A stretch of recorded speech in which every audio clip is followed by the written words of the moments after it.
Welcome to Financial Repression Authority's Roundtable Insight, where the best fund managers, economists, and industry leaders discuss the key investment issues and challenges in the current macroeconomic environment.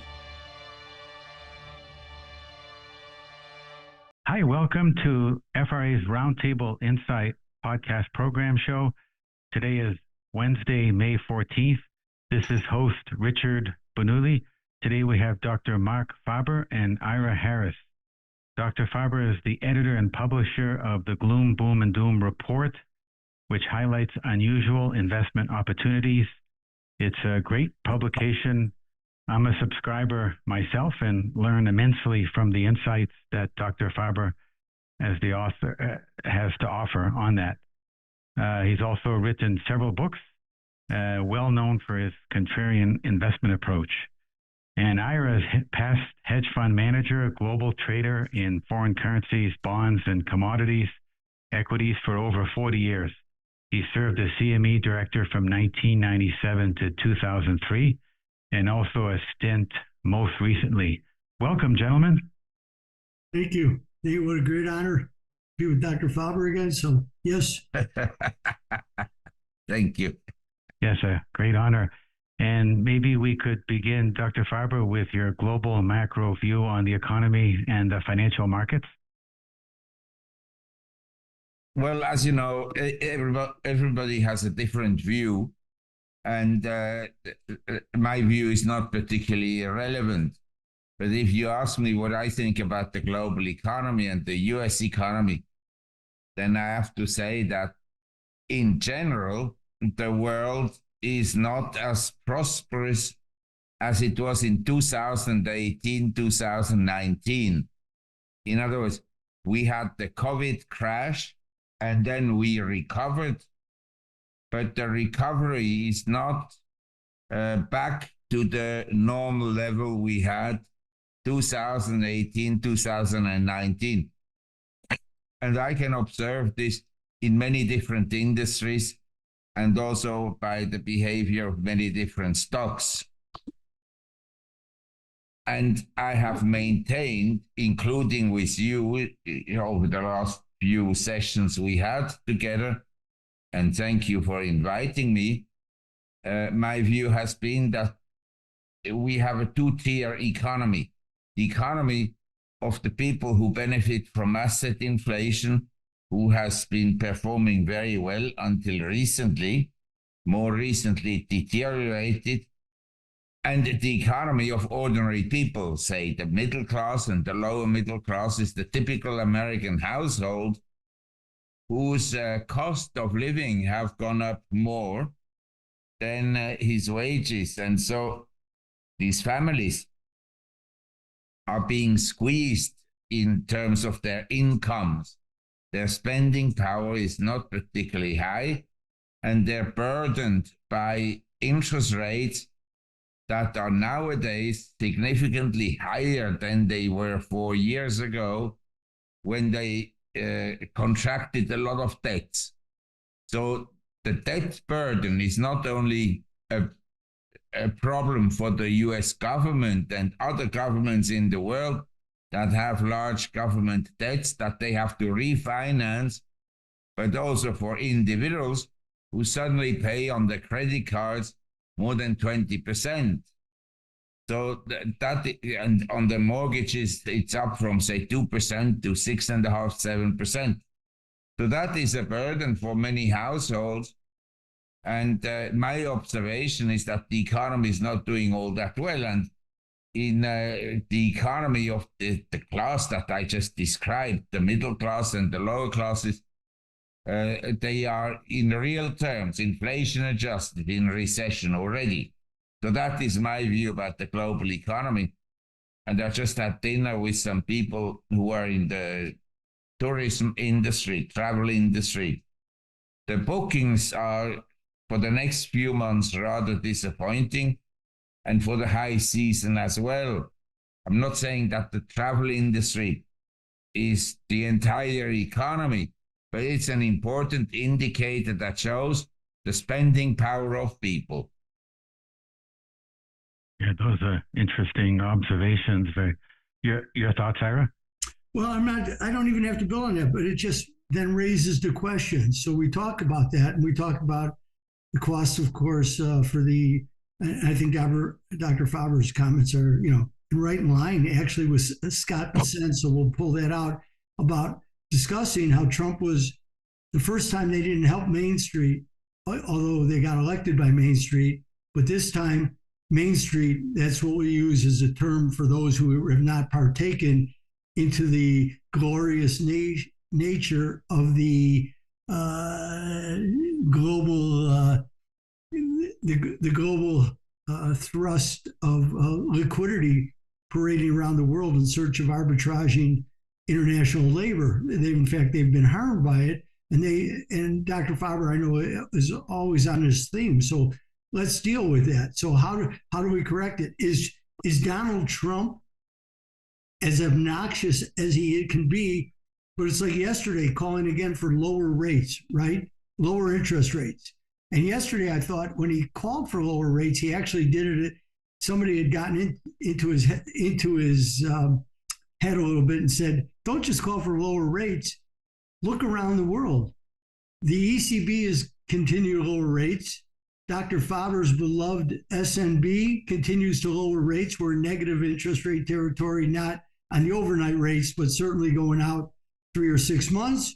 Bank of England just cut. The Bank of Canada cut.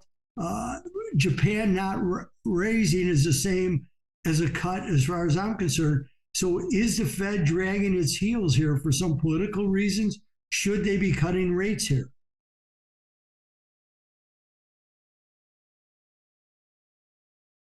Well, is this a question for me? Yes, well, yes. it's a question to discuss. Because when I see what the other central banks are doing, to me, as I look at it, I go, well, their inflation numbers aren't really much different than the U.S., so they just must be pushing their real effective yields down to zero because they know they're going to do a lot of borrowing. They're doing all this fiscal stimulus. And if you're doing all that fiscal stimulus to run, the market may want you to pay real yields, positive real yields, but you, as the policy setter, certainly don't want to pay real yields. So if you're the ECB and inflation's running 2.25%, 2% even, and you can push rates down to 2%, you're at an effective zero real yield at a time when you plan on ramping up your borrowing. That makes sense. The Fed holding their rates in the same condition doesn't make sense to me, and is probably stifling some of the economic potential here. Yes, you're asking the wrong people or the wrong person, because my view is that the US has had interest rates that are far too low for far too long, because I don't rely on government statistics. I'm well aware that the investment community, Wall Street, they like the bullshit of this extremely low inflation rate, when everybody can see that his cost of living is going up by much more than 2% per annum. I mean, it's an insult to common sense to tell a household that the cost of living is going up by 2.5%, when in the reality, there are institutions and economists, private economists, that calculate the rate of inflation, and they calculate by the old methodology.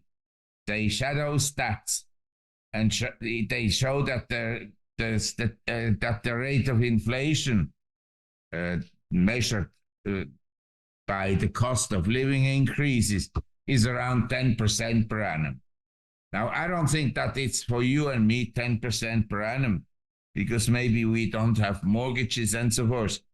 But for a lot of people that rent their properties and have to pay school fees and transportation costs, and the government stealing money with higher and higher taxes, and now tariffs. Tariffs are a tax, and an increase in tariffs is an increase in taxation, period.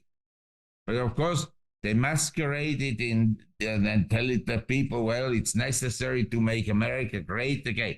I've never heard such a nonsense to make a country great by introducing tariffs. Only someone who is a bully and ignorant in economic matters would make such a claim. And that is Trump. And the most dangerous in the world are fools that believe they know everything. A fool that stays aside and doesn't do anything is not that dangerous. But the people who are convinced that they're right in their economic sophism are very, very dangerous. And what do you make, Dr. Faber, of this 90-day cool-off period now, the agreement? It's not a deal, but an agreement to cool off on the tariffs between the U.S. and China. And do you see a long-term decoupling between U.S. and China? The decoupling between China and the U.S. has happened over the last 30 years, with China growing and the U.S. stagnating, basically. And I measure not GDP growth, because GDP growth is an irrelevant statistic. What is relevant in an economic system is the well-being of each citizen, is the standard of living of the typical American increasing or decreasing. And I can say there are statistics that clearly show that your parents and my parents at the age of 35, they had higher incomes in real terms, inflation adjusted, and they had more wealth than we have nowadays. Someone who is nowadays 35 years old is not as prosperous as his parents were when they were 35. And we can measure that fairly precisely. And there are indicators that show that how many people as a percent of the population live paycheck to paycheck is a very high percentage, close to 70%.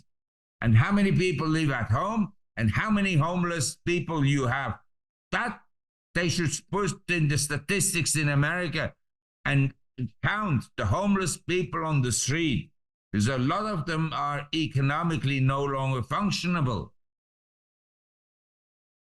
But of course, the American media, they go and say, oh, China is not growing because of population shrinking. That is correct. The Chinese population is no longer growing, and the population is shrinking over the next 50 years. But better a shrinking population than a population that is useless. Yeah, those are some good points. Your thoughts, Ira, as well on that? Well, yeah, I mean, everything Dr. Faber talks about. Yeah, that's right. There, and we're talking always, it's a Dickens story. It's a tale of two different economic populaces, and the media just gravitates to the story that, number one, Wall Street wants to tell, which is a story that I never readily accept. And we're watching as everybody believes that we're quote unquote out of the woods on this. We're not anywhere. We haven't changed one damn thing yet.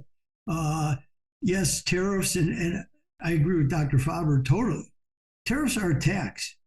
Now, they're a tax with a purpose for some people. When the United States was putting tariffs on back in the late 1700s and 1800s, in fact, we fought a civil war about it.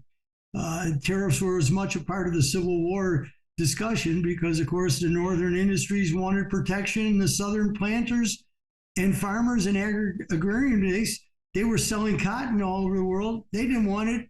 And then they were buying goods from the Brits, who were selling it far cheaper than the northern industrialists. So, I mean, this battle's been going on for so long, continues to go on.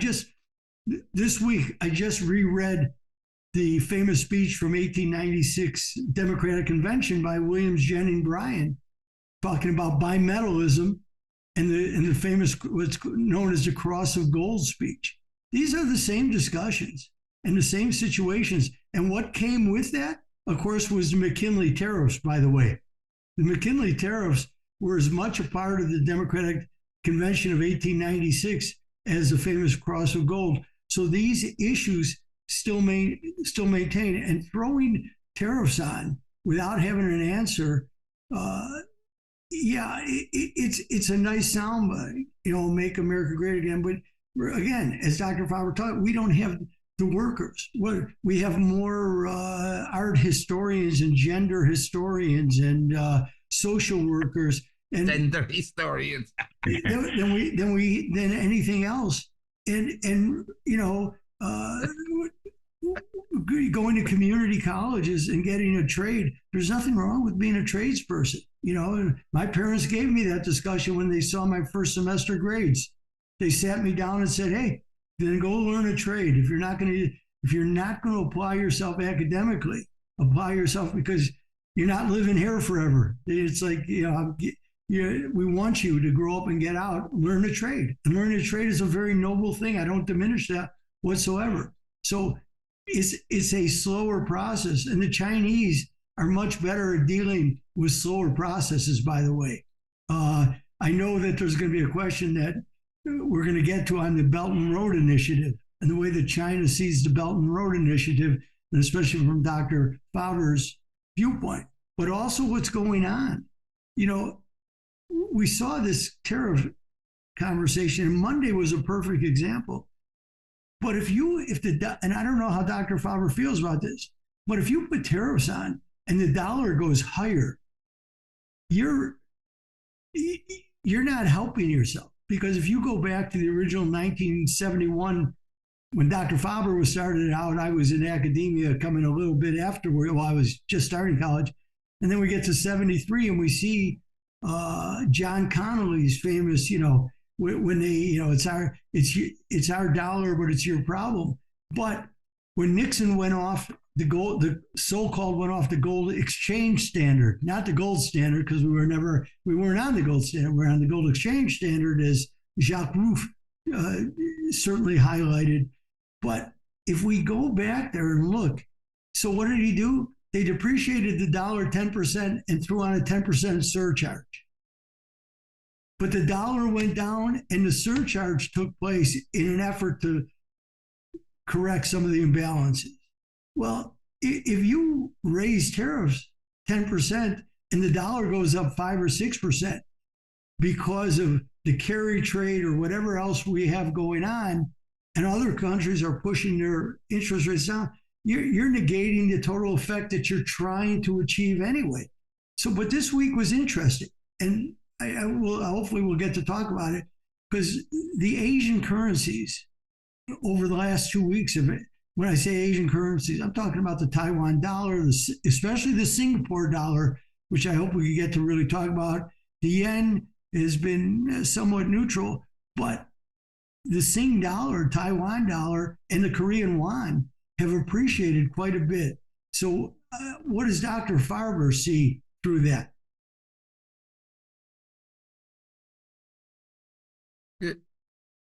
Is the question relating to the Asian currency strength? Yeah, the strengthening over the last few weeks. Yes. Yeah, go ahead. For me, one of the great mysteries has been the dollar strength. But it relates to what was discussed before. Foreign central banks keep their interest rates artificially low. Say in Switzerland, the 10-year bond yields less than 0.5%. For 10 years, you get less than 0.5%. So basically, people must be betting on a substantial appreciation of the Swiss franc versus the US dollar. And by the way, since I'm on the subject, I just want to mention that the Swiss National Bank, they published figures that show that Switzerland has no inflation or hardly any inflation. That's why they can justify these very low interest rates. But each international survey by international accounting firms like Pricewaterhouse or God knows what, they show that Switzerland has among the 10 cities the 3 most expensive cities in the world: Zurich, Bern, and Geneva.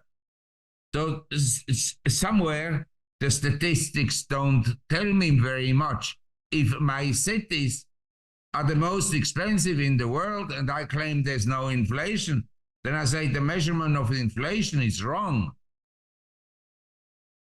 And regarding the currencies, for me, it was clear that the dollar was strongly supported by the interest rate differential.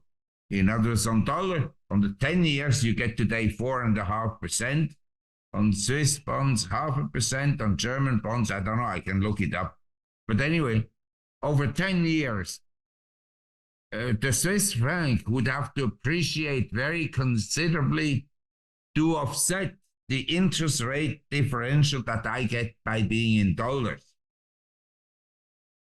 But my view is, as a result of this, the dollar on economic terms and not financial terms, I distinguish here financial terms and economic terms. On economic terms, the dollar is significantly overvalued. Now, some countries, and Ira would know this better, how it functions, because I don't understand exactly the mechanism. But some countries, they counted this discrepancy of the currency being overvalued in real terms, in economic terms, but essentially undervalued maybe in financial terms or vice versa, by having a dual currency, one for trade and one for financial transactions. It's always been a disastrous outcome with the currency weakening. And my view is the dollar is overvalued and it will go down.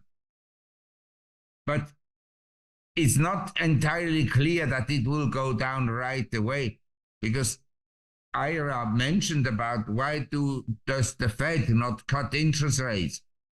Well, I want to tell you, if the Fed cuts interest rates tomorrow, my reaction as a bondholder in the US would be to say the Fed has given up the fight against inflation. They are not concerned about inflation. They are concerned about stock prices and the economy in the US, and they will tolerate some level of inflation, because at the present level of interest rates, as I said, we're going to ignite again some inflationary pressures. And, you know, as I said, the governments, the way they measure inflation is highly suspect. But my view would be that the Asian currencies, and Ira mentioned the Singapore dollar, are probably mildly undervalued vis-a-vis the US dollar. I mean, I'm a large holder of Singapore dollars because of my investments in Singapore. I don't think it's a terribly attractive stock market, but it's relatively safe and the valuation is okay. It's not terribly expensive. So I hold a portfolio of Singapore shares. And to my surprise, even the Thai baht has appreciated against the US dollar this year. And then we have, as Ira mentioned, the Taiwan dollar and the Korean won and the Japanese yen. But I just like to mention, the Brazilian real has also appreciated against the US dollar. The US dollar this year has been relatively weak. And when people ask me about stock prices, I tell them, in my view, the US stock market has peaked out in real terms. In other words, in foreign currency terms, or in terms of gold, or in terms of real asset prices, inflation adjusted.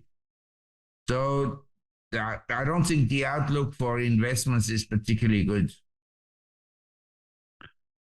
Do you see a potential repeat of the 1966 to 1982 phenomenon where in nominal terms, the markets, equity markets don't go anywhere, but in real terms, they lower. They get weaker in real terms. Yes, correct.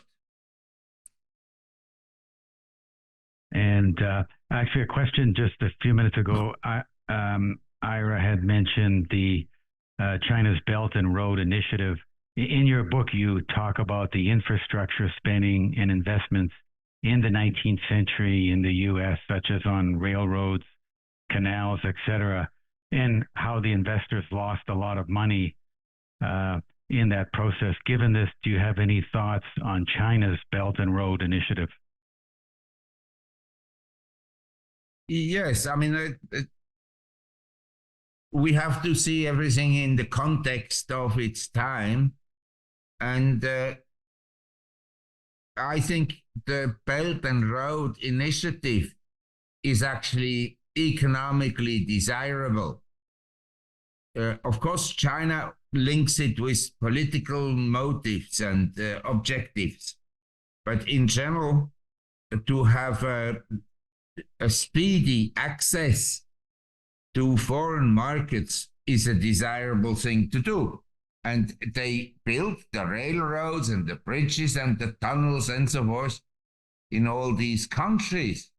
And the Western media, of course, is right the way they condemn that they're colonizing Cambodia and they're colonizing Laos and so forth.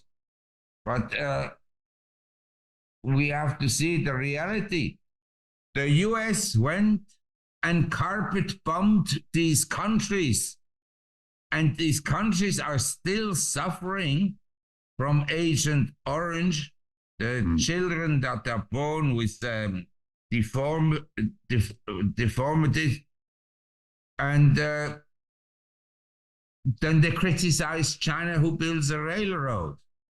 Yeah, of course, there is a political motive in building the railroad, but if it helps both countries, to say Cambodia and Laos, to export goods to China, and China to make investments in Laos and Cambodia and lift the GDP per capita of these countries, then it is on balance more favorable than dropping thousands of bombs into empty fields and destroying the agriculture and the food supply of these countries.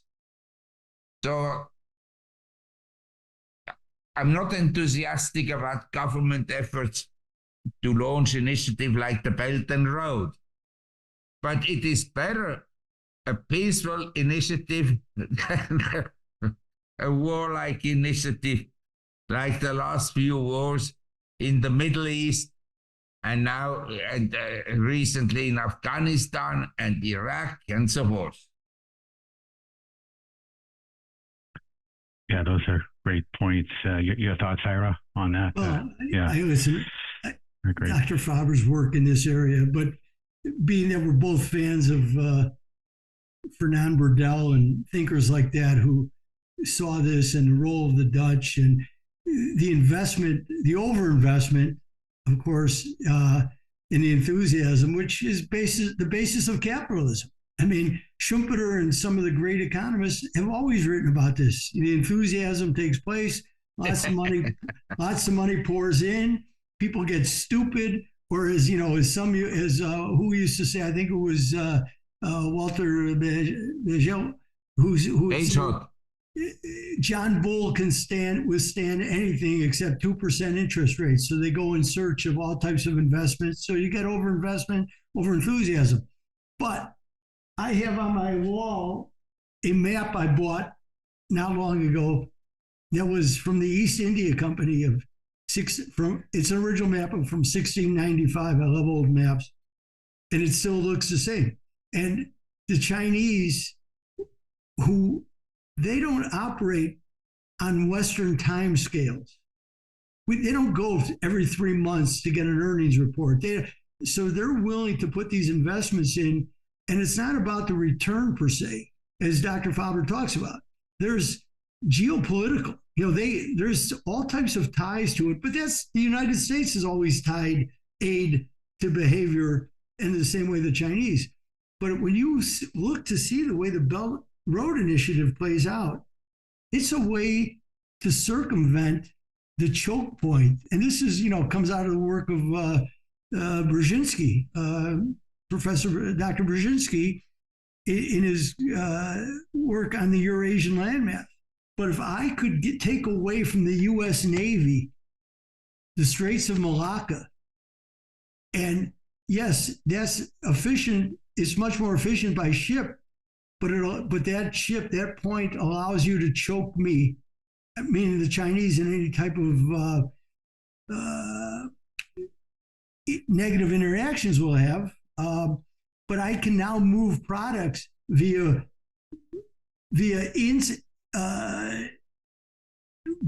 railroad to other areas and then put them on ships, totally avoiding that. So the Chinese are playing, of course, as the long game here. And as Dr. Faber talks about, if I remove that from you, that strategic, what you've built a long time, creating a strategic benefit for yourself, it plays, and I can get economic benefit, which you see through the Kazakhstan, Turkmenistan. I mean, all of these are in play here, let alone, and here we talk, as we're talking, and look at what took place in the last 10 days with India and Pakistan. And if you don't think that's a lot of China against the rest of the world, today I read the South China Morning Post.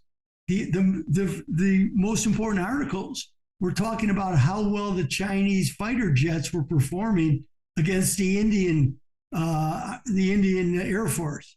That was the mainstay. I mean, that's a very important difference. This is like, to me, the Spanish Civil War all over again, just like with Ukraine. Everybody gets to test out their weaponry and brag about their weaponry. The only difference is that we don't have the reporting of Hemingway, or we don't have the artist depictions of Picasso. But this is all just testing weaponry, and that's what the South China Morning Post was full of this morning. But more importantly, as Dr. Faber talks about, it's not that if they lose money on the Belt and Road Initiative, which I don't think that they will do because it's different, because it's a controlled flow of funds into it, but it's more important that they can bypass the Straits of Malacca. I think China will play this out for quite a long time. Meet the Cedar Owl, a new economics and finance publication with a focus on environmentalism. We combine the Austrian School of Economics and Market Environmentalism principles for investing in a sustainable future. Follow the link in the description to get to know the Cedar Owl better, understand our values, our mission, exactly where we're coming from, and the type of content that we release on a cyclical basis every Thursday. Join us in targeting outperforming portfolio returns while making a positive impact on society and the environment through technology. Subscribe now for weekly insights, investment articles, and exclusive content. And Dr. Faber, you've spoken a lot about the value opportunities in China, like on the Hong Kong Stock Exchange. What is your view of the investability for U.S. investors, for G7 investors in the Hong Kong Exchange? Could there be restrictions or capital controls, and vice versa for Chinese investors in U.S. Equity markets, financial markets in the U.S.? Do you see that potential as well? Capital controls, restrictions, prohibitions? Well, I don't know what the U.S. will implement, because Mr. Trump doesn't know himself, but he may wake up one day and say, okay, American institutions are no longer allowed to invest in foreign assets. That is a possibility. And some countries have done it before, to impose strict foreign exchange controls.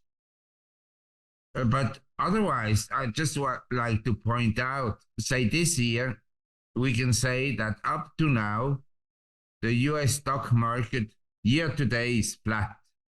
It hasn't gone down because it recovered, but it hasn't gone up In the meantime, in dollar terms, which includes both the stock market and the appreciation of the currency, Brazil is up 26%, and Germany is up 27%, and Italy is up also 27%, and then Hong Kong 17%.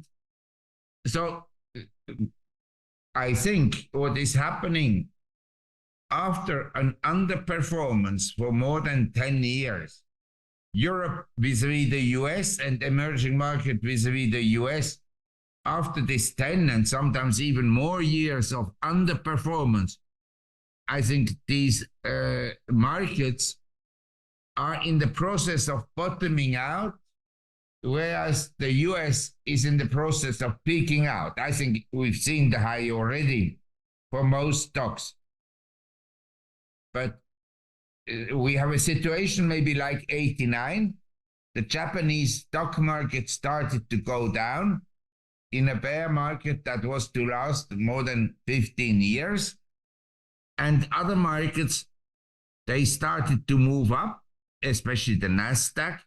After 1990, 2000, the Nasdaq was the best performing asset. And this could be the case that money flows out of Apple and these high market cap stocks in America, the Magnificent Seven, and flows into emerging economies and flows into Europe, both of whom have a much lower valuation than the US. So I think we're at a very interesting juncture in the market. The other thing I wanted to mention,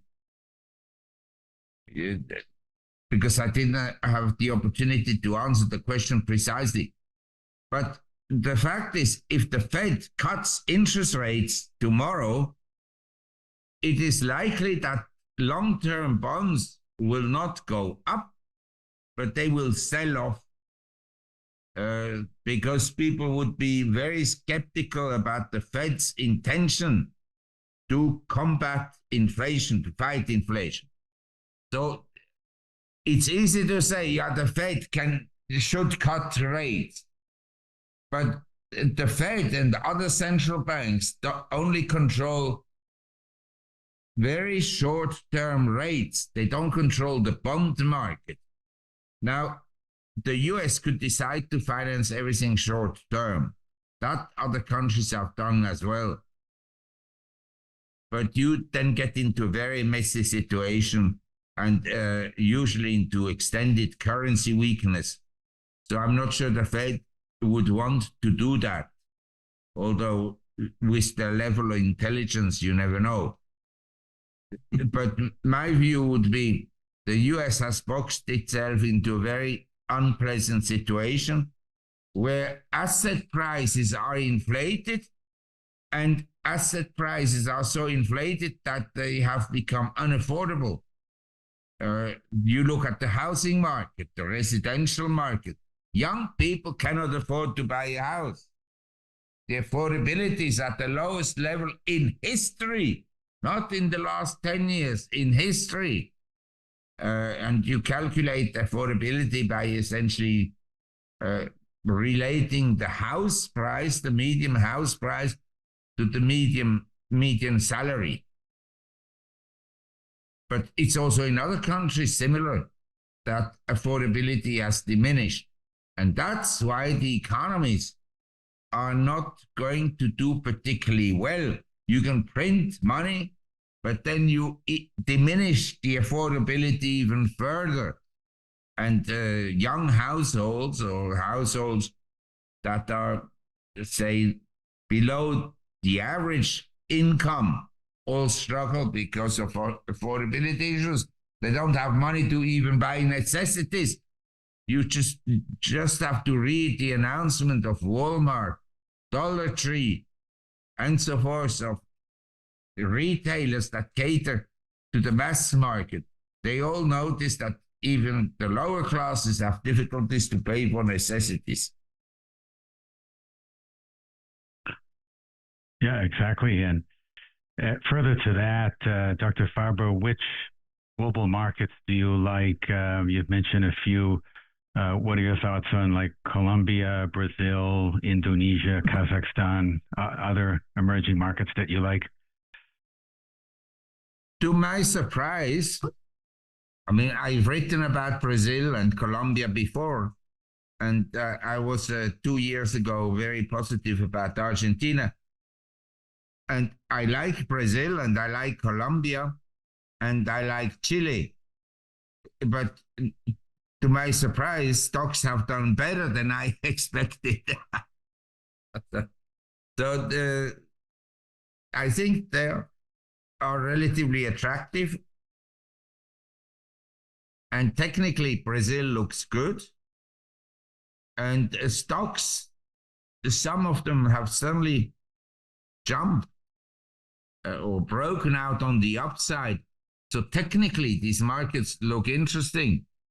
Also tonight, Banco Chile has broken out on the upside. It's making new highs. So I like it. But I think when the markets, say the US, we've seen that a couple of weeks ago when the US went down, other markets also went down.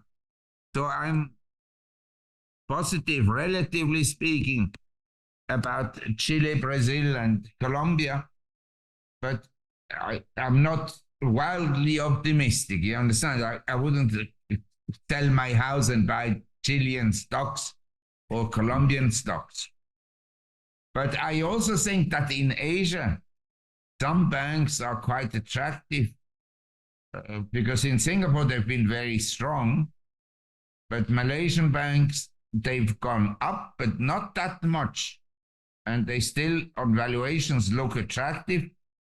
And Indonesian banks look very attractive, as well as Thai banks. I think Thai banks will move up this year, and the Thai market, from a depressed level, will also move up.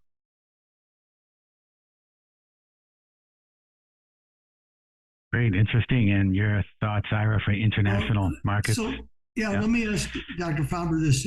So when we look at the Sing dollar, okay, and the Sing dollar is interesting to me because more than about trade, I heard this from Lee Kuan Yew's son directly in a meeting in Chicago once, where he said back in 2002 or 2003 that Singapore has dreams of being the Switzerland of Asia and being a great financial center. And my question back to him is, Japan, and Japan, of course, was in a difficult situation. Were they not in a better situation because of the huge amount of capital they had, an aging population? They could be a major source of global funding.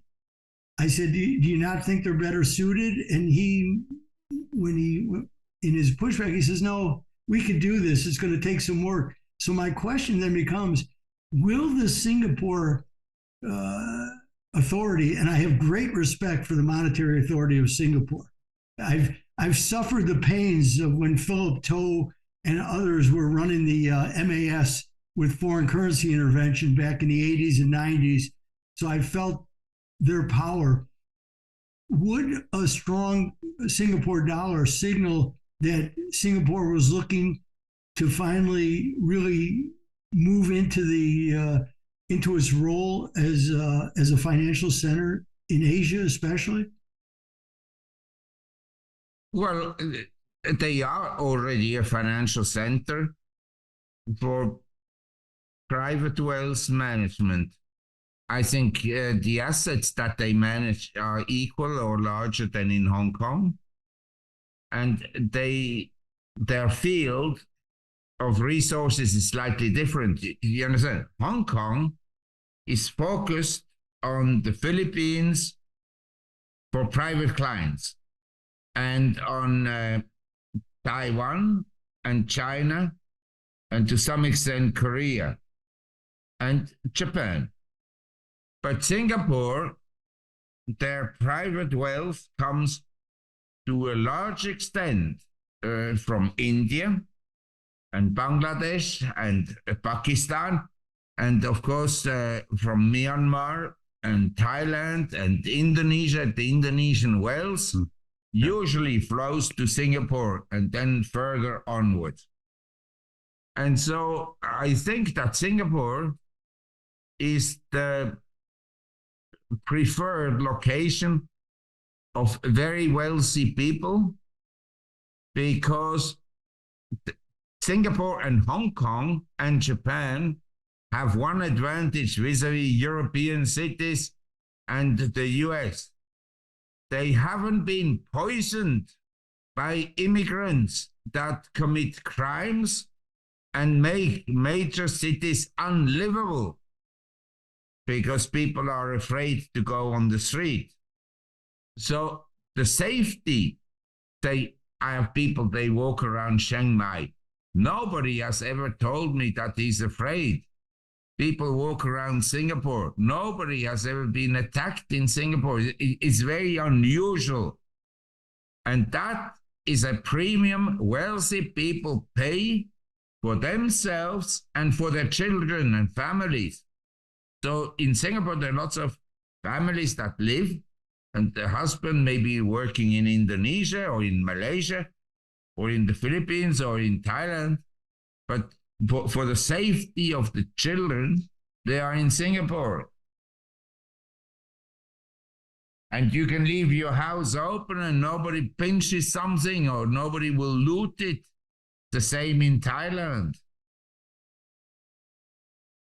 I mean, I shouldn't say this in an interview, but I don't have a key to my office. My office is open day and night. All right, I'm on my way. Yeah. Well, I sleep in my office, so you have to contend with me. You still carry your Swiss machine gun, so I'm not coming. No. And Dr. Faber, are there other investment ideas that you have, like in the commodity space, agriculture, precious metals? I know you mentioned platinum recently. Yes, I mean, I still like gold. Now, gold has corrected, and I have to admit, maybe it's corrected a little bit more than I expected. But it doesn't change my view. If you look at the central banks, what are their options? They have to live with the fact that the governments have huge debts, which I have to say the central banks are partially responsible for, because they finance these debts by issuing money and keeping monetary policy easy.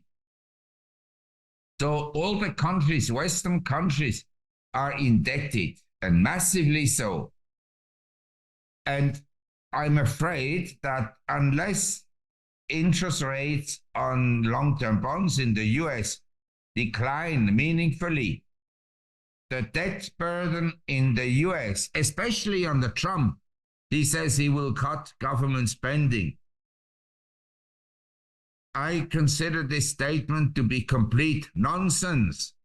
Under Trump, my view would be that government spending will go up and that the debt level of the US will go up and that the interest payments on the government debt will go up massively. I repeat, massively, because my view is that interest rates are in a long-term upcycle that will last, say, 20 years. And so the central bank or the policymakers, they can go to the public and say, we need to cut spending. Cut spending in the US would mean benefits would have to be cut. Do you think someone will get elected who cuts benefits of the veterans in America, of the retired police force, of the retired firemen, and so forth?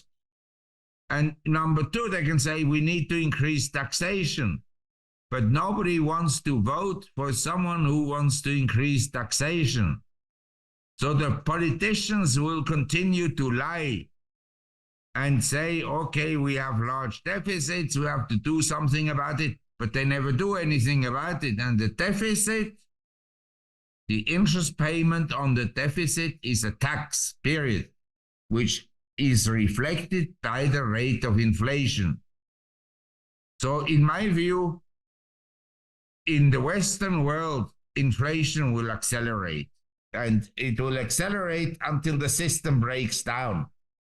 And then we have a great reset. Exactly how it will occur, I don't know. But when the system breaks down, someone who has $1 billion or $100 million, he will scratch his head and not think, how do I outperform the S&P? He will think, how do I preserve some of my money safely? And then he will maybe put some of his money in gold, physical gold. And I want to say this, the world is grossly underweight physical gold. You go to a party, people will tell you, oh, yes, we own some gold. Then you ask how much. Then they say, I have a gold watch. Or 3 gold coins. Very few people have more than 5 or 10% of their assets in physical gold. Very few. Very few people have more than 30% of their assets in gold. Because for many years they were called the gold bugs, and it was an expression to put people down, because gold didn't move for a long time. So he's a gold bug, someone who is antique. The young people, they don't own gold. They own cryptocurrencies. Most of them are worthless. But this is the way it is at the present time. As Ira pointed out, the ages of manias has been well documented. There's a very good book about the subject, The Crowd, by Gustave Le Bon. It's the behavior of the crowd, la foule. Gustave Le Bon was written in 1831. It's a very, very good book. And here, that is a book every student of economics should read, and of stock markets. Manias, Panics and Crashes by Kindleberger. He signed it for me. He was a very nice man, very intelligent. And that is literature you have to read, because to understand the madness we live in, we're in the greatest asset bubble ever. But because everything is inflated, people don't realize that they are in a massive asset bubble. Yeah, totally agree. And thanks for that. We call it the illusion of wealth. Yes, exactly. And yeah, not sure if Ira's there, but yeah, Dr. Faber, how can our listeners learn more about your work in terms of... I'm not sure they should learn more, but I have a website, gloomboomdoom.com, all in one word, gloomboomdoom.com. Or they could Google my name. Or they can Google your name. Okay. First your of all, final thoughts, Ira. I've been reading Dr. Faber. I've never read his books, but I've read so much of his work and followed him for so many years. But I'm not, and we started talking about it last time because his discussion about gold, and I've been a little bit negative gold in the short term because I thought too many people piled in and not understanding really why they were piling in.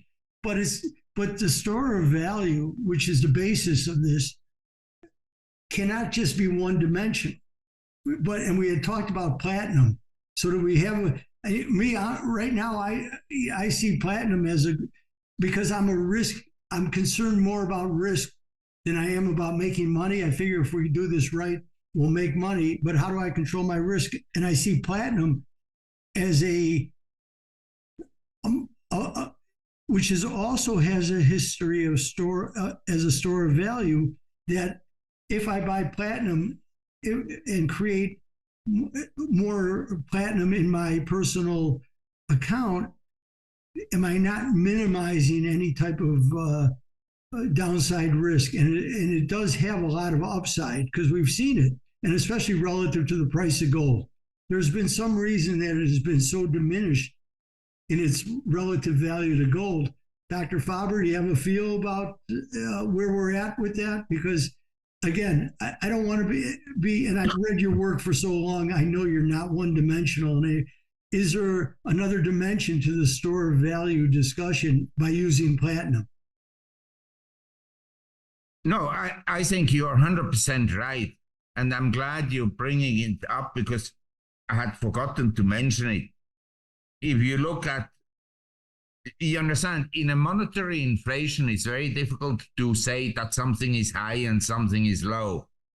But I can establish relationships, say the Dow Jones compared to gold, or the dollar compared to gold, or the euro compared to gold, or I can establish wheat compared to gold, or platinum, silver compared to gold.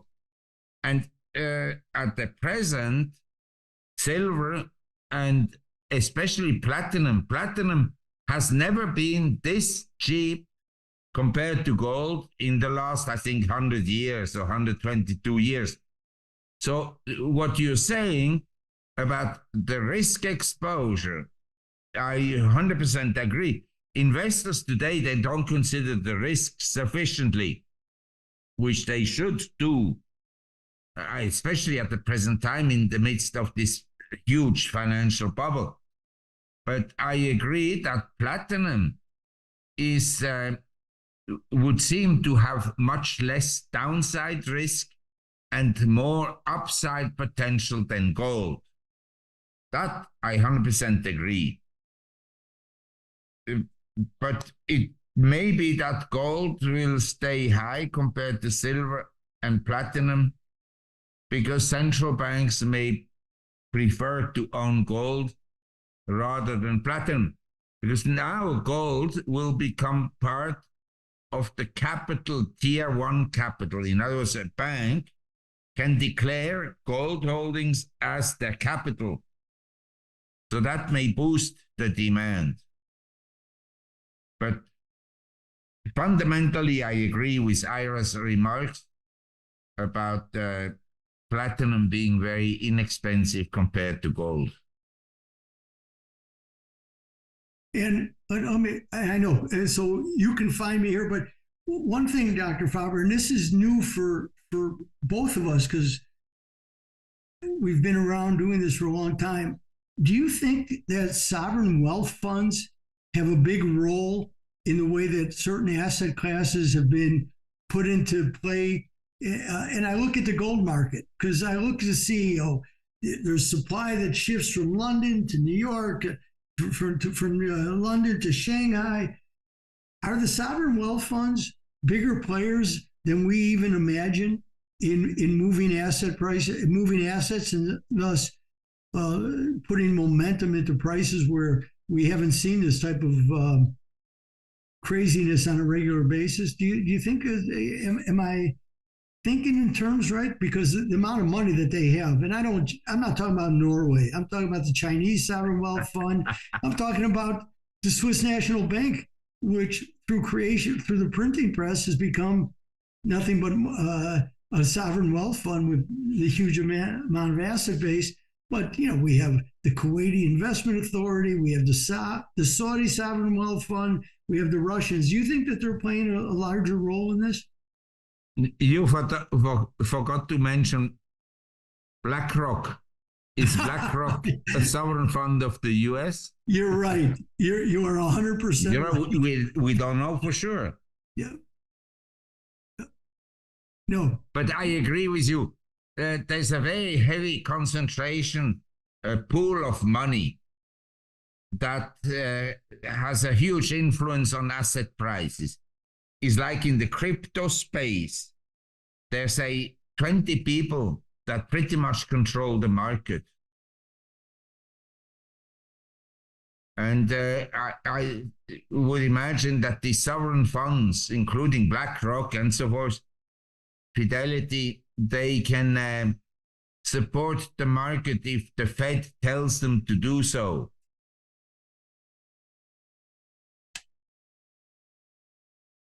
Okay.